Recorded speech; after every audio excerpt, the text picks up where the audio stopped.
She was blind. He was in a coma. And somehow, in one stormy night, she ended up pregnant with his child. But here's the part that will make your jaw drop. The unconscious man Amanda Johnson gave herself to, he wasn't just some rich CEO fighting for his life. He was Kang Jae-won, the most feared mafia boss in South Korea. A man whose enemies prayed he would never wake up. He woke up. And the first words out of his mouth? Find the woman who is in my room. I'm marrying her today. Amanda had no idea the father of her unborn child had killed more men than she could count. She had no idea that by carrying his heir, she had just become the most wanted woman in Seoul's criminal underworld. And she definitely had no idea that in exactly 6 hours, she would be standing at an altar, saying I do to a man whose last name made grown men tremble. This is not your average love story. This is chaos. This is obsession. This is what happens when fate decides to play dirty. Before we dive in, hit that subscribe button, smash the like, and turn on notifications because trust me, you're not ready for what's about to happen. Let's get into it. Amanda had been blind since she was 7 years old.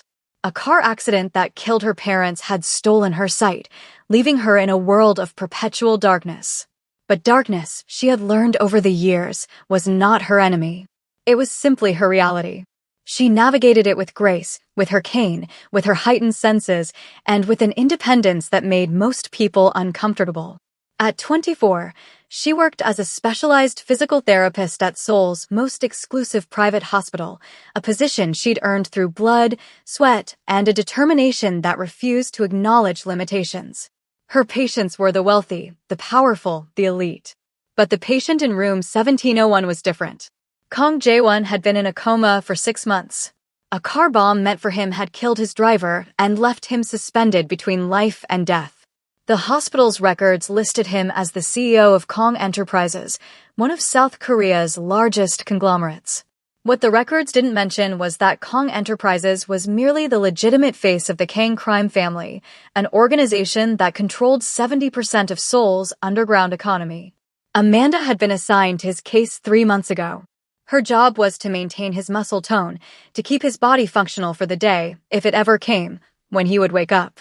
She spent 2 hours every day in his room, moving his limbs, massaging his muscles, talking to him even though he never responded. She talked to him about everything. About her childhood in Chicago. About how she learned Korean after falling in love with K-dramas she could only listen to. About her loneliness in a country where she would forever be an outsider. About her dreams, her fears, her hopes. She had no idea he could hear every single word. The night everything changed started with a power outage. Seoul was experiencing its worst thunderstorm in decades, and the hospital's backup generators were struggling to keep up. Amanda had finished her shift and was preparing to leave when the head nurse stopped her. Miss Johnson, we need you in room 1701. The overnight therapist called in sick, and Mr. King's vitals are fluctuating. The doctors think physical stimulation might help stabilize him. Amanda hesitated. She had never worked the night shift before. But the desperation in the nurse's voice made her decision for her. Room 1701 was darker than usual. The power outage had knocked out the auxiliary lights, leaving only the essential monitoring equipment glowing in the shadows. Not that it mattered to Amanda. Darkness was darkness, whether she could see it or not. She made her way to the bed by memory, her fingers finding his arm with practiced ease. His skin was warm, warmer than usual. She frowned, pressing her palm to his forehead. He was running a slight fever. Hey, it's me, she whispered, beginning her routine. Amanda. I know, I'm not supposed to be here at night. But apparently, you're causing trouble. Your vitals are all over the place. She worked in silence for a while, her hands moving along his arms, his shoulders, his chest. The storm raged outside, thunder shaking the windows, lightning illuminating a room she couldn't see. You know, she continued, I've been thinking. 6 months is a long time. People are starting to lose hope. But I haven't. I don't know why, but I feel like you're still in there. Like you're just waiting for something. She moved his legs, working the muscles with practiced efficiency. I wonder what you were like before this. Were you kind? Were you funny? Or were you one of those cold, distant CEO types who only cared about money? She laughed softly. Probably the second one, right? All my rich patients are like that. But you You feel different. I can't explain it. What Amanda didn't know was that J1 had been slowly surfacing for weeks. The doctors couldn't detect it, his brain activity was still minimal on their scans, but somewhere deep inside, he had been clawing his way back to consciousness. And tonight, fueled by fever and the intimate touch of the woman who had become his anchor to the living world, something inside him snapped. His eyes didn't open, but his body responded. Amanda gasped when she felt his hand close around her wrist. Her heart stopped, then restarted at triple speed. In 6 months, he had never moved, never shown any sign of consciousness. But now his grip was firm, strong, almost desperate. Mr. Kong? Can you hear me? Are you? He pulled her closer. She should have screamed. She should have called for help. But something in the way he held her, not threatening, but pleading, made her hesitate. His other hand found her face, his fingers tracing her features like a blind man memorizing a sculpture. Seo-yun, he murmured, his voice hoarse from months of disuse. Amanda's breath caught. Seo-yun. He must have been calling for someone. A wife? A girlfriend? No, she whispered. I'm Amanda. I'm your therapist. But he wasn't listening. His fever had burned away his inhibitions, his grip on reality. In his mind, he was somewhere else, with someone else. And when he pulled her onto the bed, when his lips found hers in the darkness, Amanda made the most inexplicable decision of her life. She kissed him back. Maybe it was loneliness, years of isolation in a foreign country where no one looked at her twice. Maybe it was the strange intimacy she'd built with this unconscious man over months of one-sided conversations. Maybe it was simply the darkness, which had always been her sanctuary, now becoming something else entirely. Whatever it was, when his hands slid beneath her shirt, she didn't stop him. When he pulled her closer, she melted into him. When he whispered Korean endearments she only half understood, she answered in kind. The storm outside raged and howled, masking the sounds of their passion. When it was over, Amanda lay beside him, her heart pounding, her mind reeling. What had she done? What had she become? She was a professional. She had crossed every line that existed. And the man beside her, he wasn't even conscious. Not really. He was in some fever-induced fugue state, thinking she was someone else entirely. She slipped out of the bed, gathering her clothes with shaking hands. She had to leave. She had to pretend this never happened. She had to. His hand caught hers one last time. Don't go, he whispered. Stay. And even though she knew she shouldn't, even though every rational thought in her head was screaming at her to run, she stayed. She stayed until his breathing steadied, until his fever broke, until the first hints of dawn crept through windows she couldn't see. Then she left, and she never spoke of that night again. 3 weeks later, Amanda threw up for the 4th time that morning and finally admitted what she had been desperately trying to deny. She was pregnant. The hospital clinic confirmed it. 8 weeks along, which matched perfectly with that stormy night. She sat in the examination room, her hands pressed against her still flat stomach, her mind spinning with impossible calculations. She couldn't keep it. She had no family, no support system, barely enough money to support herself. The father was a comatose man who didn't even know her name. There was no scenario in which this ended well. But when the doctor started discussing her options, when the word termination left his lips, something inside Amanda rebelled. This child was hers. This child was innocent. This child was, perhaps, the only family she would ever have. I'm keeping it, she whispered. The next step was obvious. She had to resign. She couldn't continue treating a patient she had been intimate with. She couldn't walk into that room every day knowing what she had done, knowing whose child grew inside her. She typed up her resignation letter that night, her screen reader announcing each word back to her. She would leave Seoul. She would return to America. She would raise this child alone, and no one would ever know the truth. But fate, as it turns out, had other plans. The morning Amanda walked into the hospital to submit her resignation, the entire building was in chaos. Nurses were running through the halls. Doctors were shouting orders. Security guards in expensive suits had appeared seemingly out of nowhere. What's happening? She asked, grabbing a passing orderly's arm. It's Mr. Kong, the orderly breathed.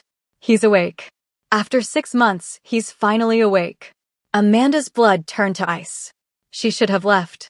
She should have dropped her resignation letter at the front desk and walked out of the building without looking back. But her feet carried her to room 1701, drawn by something she couldn't explain. The room was crowded, doctors, nurses, what looked like an army of lawyers. But the moment Amanda appeared in the doorway, a voice cut through the chaos. Everyone out. It was a voice she recognized. A voice that had whispered against her neck 3 weeks ago, a voice that had called her by another woman's name. But now it was sharp, commanding, radiating an authority that made grown men scramble to obey. The room emptied in seconds, leaving only Amanda standing in the doorway and Kang Jae-won sitting up in his hospital bed, his dark eyes fixed on her with an intensity that made her knees weak. "Come here," he commanded. Amanda's heart was pounding so hard she could hear it. She stepped into the room, her cane tapping against the floor, and stopped a few feet from his bed. "How did you know I was there?" she asked. "You were in a coma." "I was aware," he said simply. "More than anyone realized. I heard every word you ever spoke to me. I felt every time you touched me. And I remember that night." Amanda's hand flew to her stomach instinctively. Jaewon's eyes tracked the movement, and something in his expression shifted. "You're pregnant," he said. It wasn't a question. If you're enjoying this story, take a second to hit that subscribe button and leave a comment telling me what you think will happen next. Trust me, you don't want to miss what's coming. How did you? I can see it in the way you hold yourself. In the way your hand keeps drifting to your stomach. He paused. "It's mine, isn't it?" There was no point in lying. Amanda lifted her chin, meeting his gaze even though she couldn't see it. Yes. She expected anger. Accusations. Demands for proof. What she didn't expect was for Kang Jae-won to throw off his blankets and swing his legs over the side of the bed. "What are you doing?" she demanded. "You just woke up from a 6-month coma. You can't." "I've been awake for 3 weeks," he interrupted. "My consciousness returned fully that night. I've spent every day since then rebuilding my strength in secret, waiting for the right moment." The right moment for what? He stood, and despite months of being bedridden, he barely swayed. This man, Amanda realized with growing unease, was not normal. His recovery was impossible. His control was inhuman. Everything about him screamed danger. "To find you," he said simply. "To claim what's mine." He crossed the distance between them in 3 strides, and suddenly his hands were cupping her face, his forehead pressed against hers. "You spoke to me when I was lost in darkness," he murmured. "You told me about your life, your dreams, your fears. You made me want to wake up. You made me want to live. And then you gave yourself to me, gave me a reason to fight my way back." "You thought I was someone else," Amanda protested. "You called me Seo-yeon. I know. And I'm sorry for that. Seo-yeon was someone from my past. But it wasn't her voice I heard every day. It wasn't her touch that kept me anchored. It was yours. Only yours." "This is insane," Amanda breathed. "You don't even know me." "We spoke. I spoke to you while you were unconscious. That's not a relationship. That's not. Marry me." The words hung in the air like smoke. "What?" "Marry me," he repeated. "Today. Right now." Amanda actually laughed. She couldn't help it. The absurdity of the situation had finally broken something in her brain. "You're crazy. You're actually crazy. I'm blind, I'm black, I'm nobody. You're a CEO. I'm the man who fathered your child. And I'm telling you right now that I will not allow my son or daughter to be born without my name." His thumb traced her cheekbone. "I know this is sudden. I know it doesn't make sense. But I've spent 6 months listening to your soul, Amanda Johnson. I know you better than I've ever known anyone. And I'm not letting you go. You can't just decide that. I have a say in this." "You do. And I'm asking you to say yes." He pulled back slightly. "I know you have doubts. I know you have questions. And I promise I will answer all of them. But right now, in this moment, I need you to trust me. Can you do that?" Amanda's mind was screaming at her to refuse. Everything about this was wrong. Too fast, too intense, too insane. But beneath the fear and the confusion, something else was stirring. Something that had been building for months without her permission. Hope. "If I say yes," she said slowly, "I want answers. Real answers. About who you are, what you do, why you were in a coma. Everything. Done. And I want to be free to leave if I don't like those answers." He hesitated. Just for a moment, but she felt it. I'll agree to that condition. But I have one of my own. What? Give me 3 months. 3 months to show you who I am. 3 months to make you fall in love with me. After that, if you still want to leave, I won't stop you. 3 months. It wasn't much, but it was something. Fine, Amanda heard herself say. I'll marry you. 3 hours later, Amanda stood in a private room at Seoul City Hall, wearing a designer dress that had materialized out of nowhere and a wedding ring that weighed more than her phone. Beside her, Kang Jae-won held her hand like she was the most precious thing in the world. The ceremony was quick, impersonal, utterly unromantic. But when the officiant pronounced them husband and wife, when Jae-won leaned down to kiss her, Amanda felt the earth shift beneath her feet. She was married. To a stranger. A stranger who had been in a coma until this morning. A stranger whose child was growing inside her. What had she done? The drive to Jae-won's home took 45 minutes, and with every passing second, Amanda's anxiety grew. The car they were in was massive, luxurious, and completely silent. Beside her, Jae-won held her hand, his thumb tracing circles on her palm. You're nervous, he observed. I just married a man I've never had a real conversation with. Of course I'm nervous. Then let's have a conversation. What do you want to know? Everything. She wanted to know everything. But she started with the most pressing question. Who put you in a coma? The silence that followed was deafening. Amanda could feel him tense beside her, feel the careful control he was exerting over his own reactions. A man named Park Sung-ho, Jae-won finally said. He planted a bomb in my car. It killed my driver, a man who had worked for my family for 30 years, and put me in that hospital bed for 6 months. Why? Another pause. Longer this time.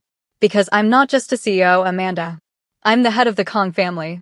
And the Kang family is not entirely legitimate. Her blood ran cold. What does that mean? It means that for 4 generations, my family has controlled the underground economy of Seoul. Import, export, protection, gambling, all of it runs through us.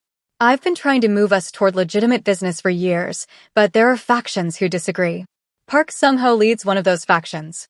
Amanda's hand went to her stomach again. You're a criminal. I'm a businessman who operates outside the law in certain areas, yes.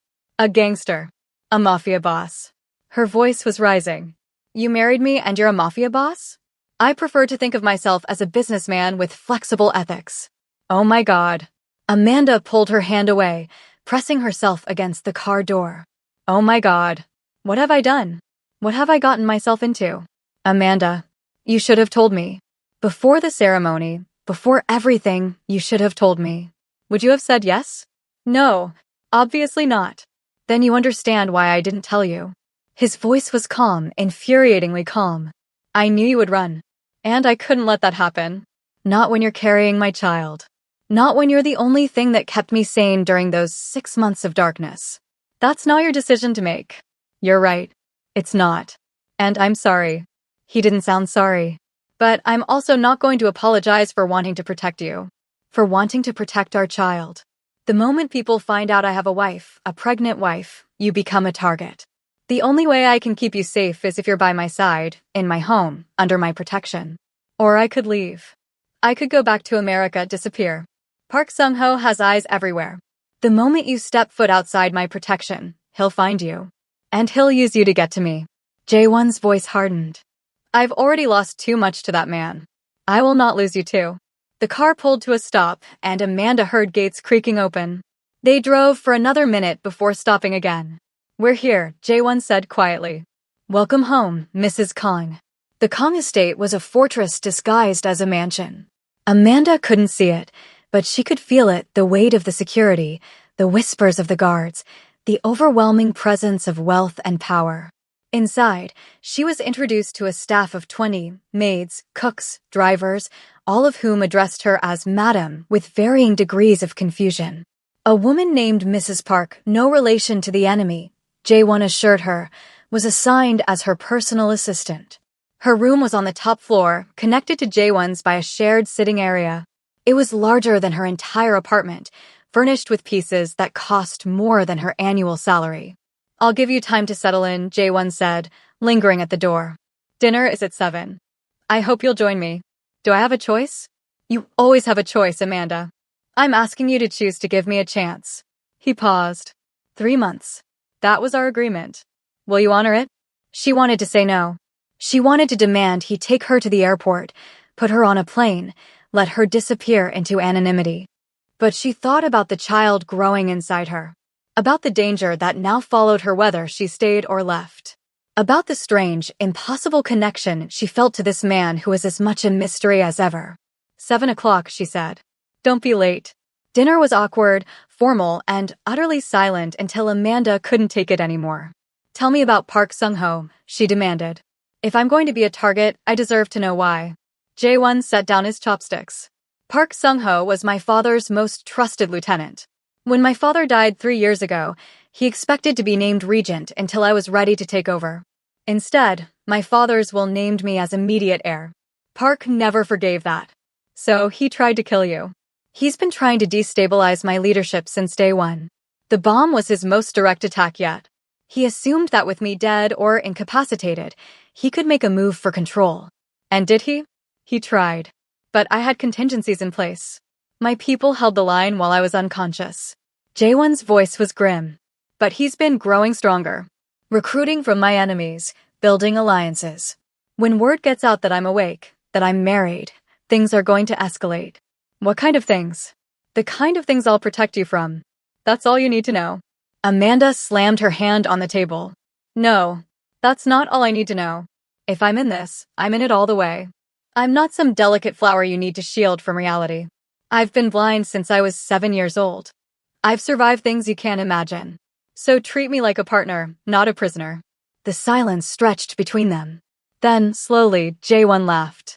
You really are remarkable, he said. Most people are terrified to speak to me that way. I can't see your intimidating glare.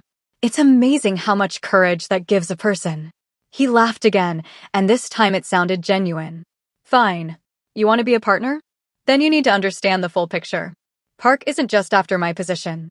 He's after complete control. And the only way he gets that is if the entire Kong bloodline is eliminated. The entire. Amanda's hand flew to her stomach. The baby. Yes. The baby, our child, is now an heir to the Kong Empire, which means they're also a target. Jae-won reached across the table, taking her hand. Do you understand now why I couldn't let you go? Why I needed you here, where I can protect both of you? Amanda understood. She hated it, but she understood. So what happens now? Now we prepare.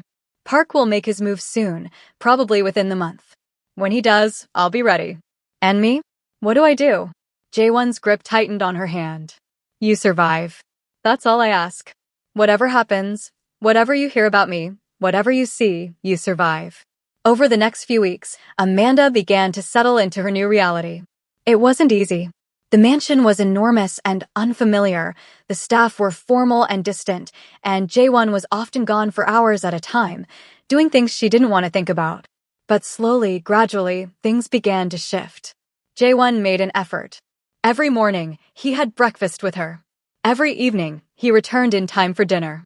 He answered her questions, most of them, and started teaching her about his world. He told her about his mother, who had died giving birth to him. About his father, who had been cold and demanding, but who had loved him in his own way. About his younger sister, Jae-min, who lived in Paris and wanted nothing to do with the family business. He told her about his dreams to fully legitimize the Kang Empire, to leave behind the shadows his ancestors had built, to create something his children could be proud of. Is that possible? Amanda asked one night, as they sat together in the garden. Can you really leave that life behind? I don't know, he admitted. But I have to try. For our child. For you. Why for me? He was quiet for a long moment. Then his hand found hers in the darkness. Because I'm falling in love with you, Amanda Johnson. And I want to be someone worthy of that love. Amanda's heart stuttered. She wanted to say something, anything, but before she could, the moment was shattered by the sound of gunfire. Now if you're still with me, drop a comment with your favorite part of the story so far. Don't forget to like, subscribe, and share this video with someone who loves a good drama. Now let's continue. Everything happened at once. Guards were shouting. Alarms were blaring. Jae-won was pulling her to her feet, dragging her back toward the house. What's happening? She demanded. Park made his move faster than I expected. We need to get you to the safe room now. They were halfway to the house when the second wave of gunfire erupted. Amanda felt J1 jerk beside her, heard his sharp intake of breath. You're hit, she gasped. It's nothing. Keep moving. But his grip on her arm was weakening. His steps were slowing. And when they reached the house, he collapsed against the doorframe. J1.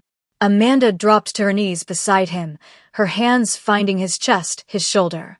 Blood. So much blood. Get her to safety, J1 commanded the guards who were suddenly surrounding them. Do whatever it takes. Protect her. No. Amanda grabbed his jacket, refusing to let go. I'm not leaving you. You have to. His hand found her face, his thumb brushing away tears. She didn't know she was crying. The baby, Amanda. You have to protect our baby. I can't, I won't. Listen to me. His voice was fading, but his words were fierce. I have survived worse than this. I will come back to you. But you have to go. Now. Please. Hands were pulling her away. Strong hands, gentle hands. She screamed his name, fought against them, but it was useless. The last thing she heard before the safe room door closed was the sound of J1 giving orders, his voice weak but still commanding. And then silence. The safe room was cold and dark and utterly isolated. Amanda had no idea how much time passed, hours, maybe days. She paced the small space like a caged animal, her hand on her stomach, her heart in her throat. When the door finally opened, she launched herself toward it, desperate for news. Mrs. Kong. It was Mrs. Park, her voice carefully neutral. Your husband is out of surgery. He's asking for you. Amanda nearly collapsed with relief. J1 was in the mansion's private medical wing, a facility that rivaled most hospitals. He was pale and weak, bandaged and connected to machines, but his eyes lit up when she walked in. You're safe, he breathed. Of course I'm safe. You made sure of it. She made her way to his bedside, her fingers finding his face. You idiot. You stupid, reckless idiot. You could have died. But I didn't. But you could have. Worth it. His hand found hers, pressing it against his chest. Protecting you will always be worth it. Amanda wanted to yell at him. She wanted to shake him. Instead, she leaned down and kissed him, really kissed him, for the first time since that night in the hospital. When she pulled back, J1 was smiling. Does this mean you're not planning to leave at the end of 3 months? Amanda considered the question. She thought about everything she'd learned, everything she'd experienced. The danger, the darkness, the impossible complications. And then she thought about his laugh. His honesty. The way he looked at her like she was the most beautiful thing in the world, even though she would never see it herself. I'm not going anywhere, she said. But if you ever get shot again, I'm going to kill you myself. He laughed, then winced as the movement pulled at his stitches. Noted. In the aftermath of the attack, everything changed. Park Sung-ho's assault had been repelled, but barely. A dozen of J1's men had been killed, and the mansion's defenses had been exposed as inadequate. But the attack also revealed something else, a traitor in J1's inner circle. It was Mrs. Park, sweet, helpful Mrs. Park, who had been feeding information to the enemy. She had provided the security codes, the guard rotations, the layout of the estate. She had even tried to keep Amanda isolated in the early days, limiting her interactions with the staff who might have warned her. When J1 confronted her, she didn't deny it. Park Sung-ho promised me 10 million won and safe passage out of the country, she said, her voice flat and emotionless. What were you offering? A salary and long hours. I made the logical choice. You tried to kill my wife, J1 said quietly. My pregnant wife. Collateral damage. Nothing personal. J1's expression didn't change. But something in his eyes went dark, and Amanda realized she was seeing, for the first time, the man who commanded a criminal empire. The man whose hands had signed death warrants. The man his enemies feared. Take her to the basement, he ordered. Make sure she's comfortable. I'll deal with her later. Amanda heard Mrs. Park being dragged away, heard her screaming, begging for mercy.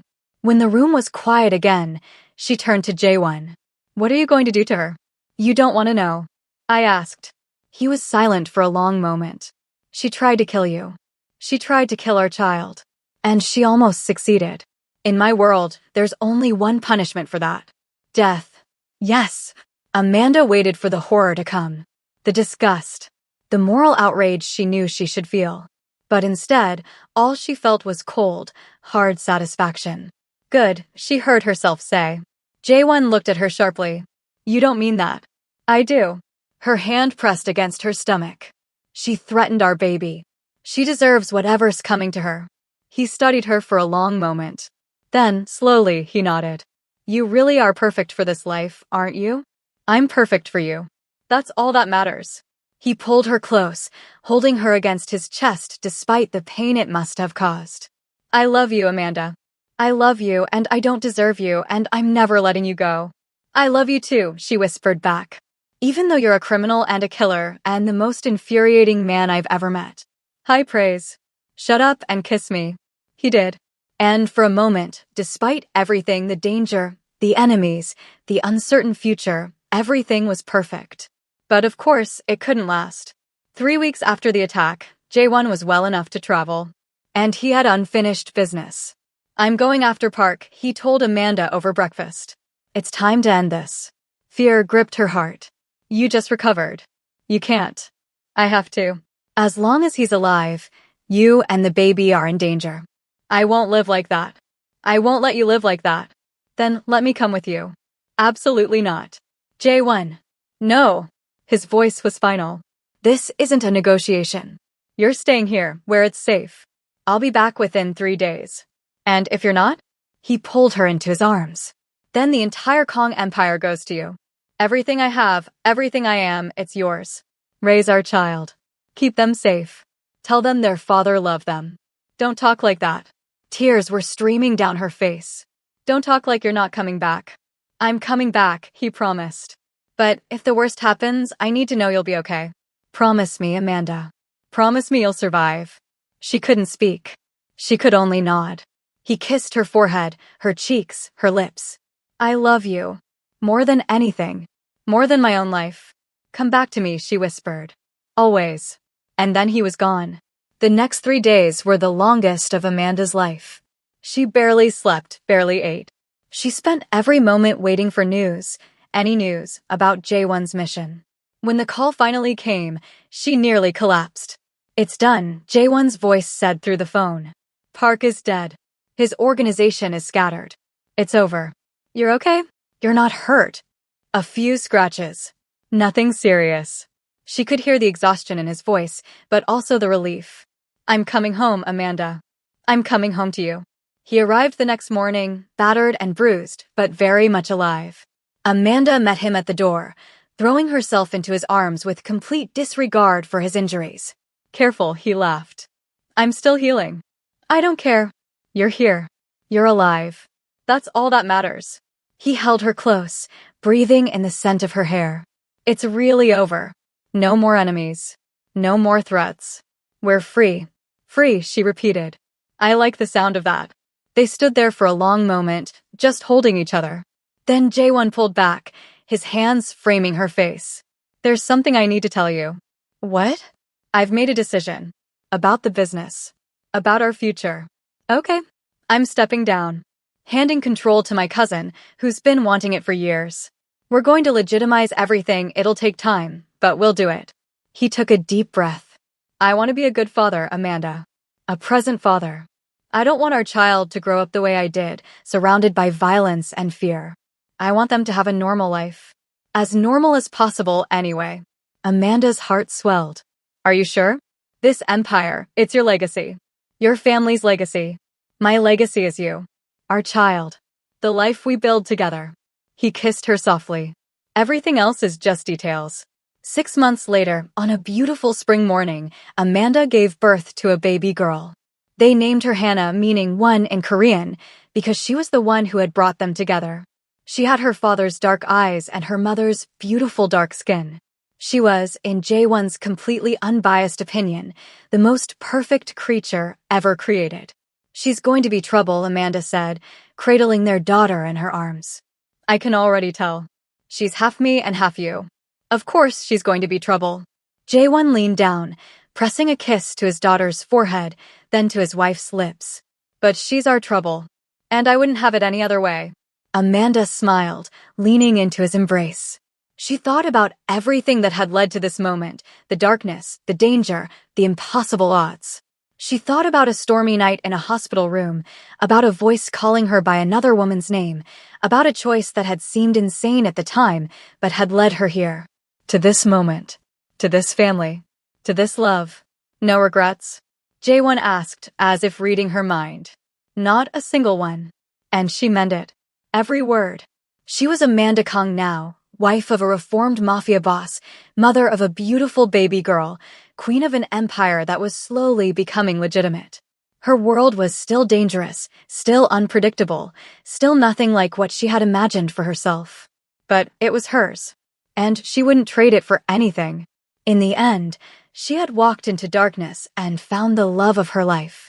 She had been blind to the dangers around her, but she had also been blind to her own strength until he showed her. They had started with secrets and shadows, but they had found their way to truth and light. And they lived not happily ever after, because life isn't a fairy tale, but fully, fiercely, and together. Always together. And that's where our story ends, but the love between Amanda and Jae-won? That's forever.